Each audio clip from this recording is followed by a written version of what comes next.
यार मैं हरदिया दूब पातर है। यार मैं हरदिया दूब पातर है। यार मैं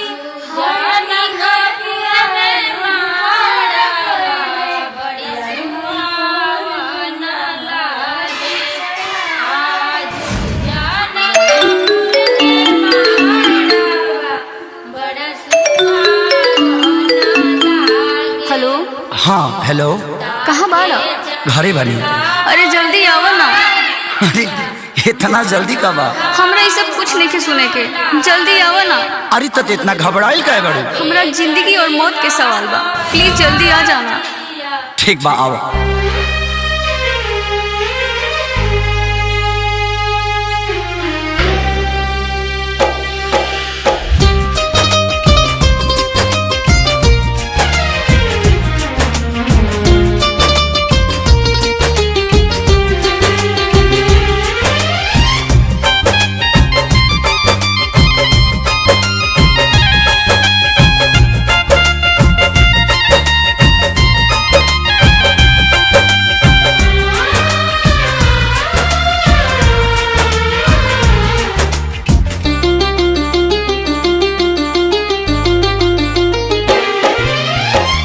पागल के भइल बाटे पागल के दासा, आज हमरा पता चलल प्रेम के भाषा।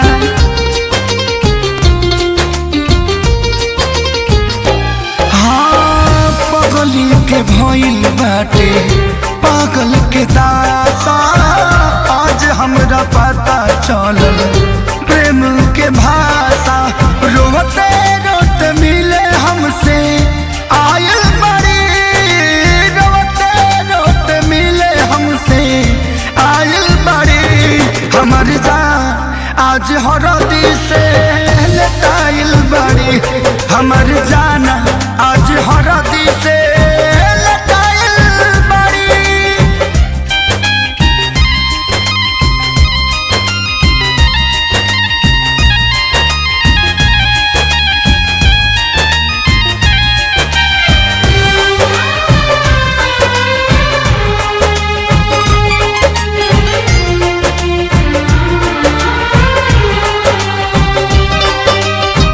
घर परिवार देख खोजत होई जा, छतिया पमुड़ी धके रोवा तारी एही जा।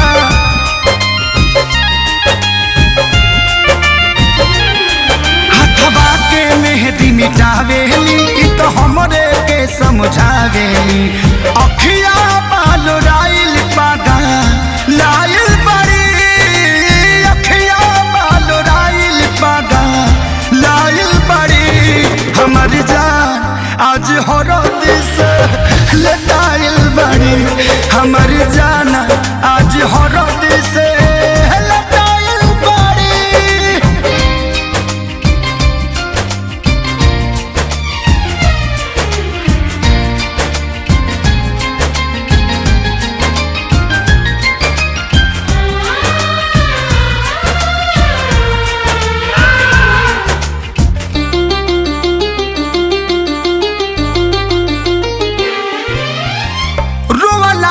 इनका झर बनावा के पाता, प्यार के मतलब रब जिया जुए बुझाता।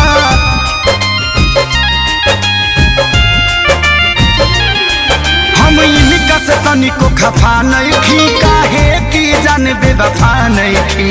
अखिलेश के खेसारी खाती भुलाइल बड़ी, अखिलेश के खेसारी खाती भुलाइल बड़ी।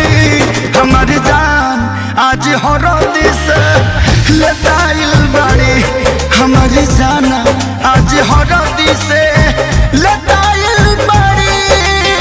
ए जान हम तो के छोड़ के ना जाए। सुना, कुर्बानी के नाम ही तो प्यार होला, और प्रेमी से बढ़ के परिवार होला। सबके इज्जत के बात बजान, तोहरा चले के परी चल।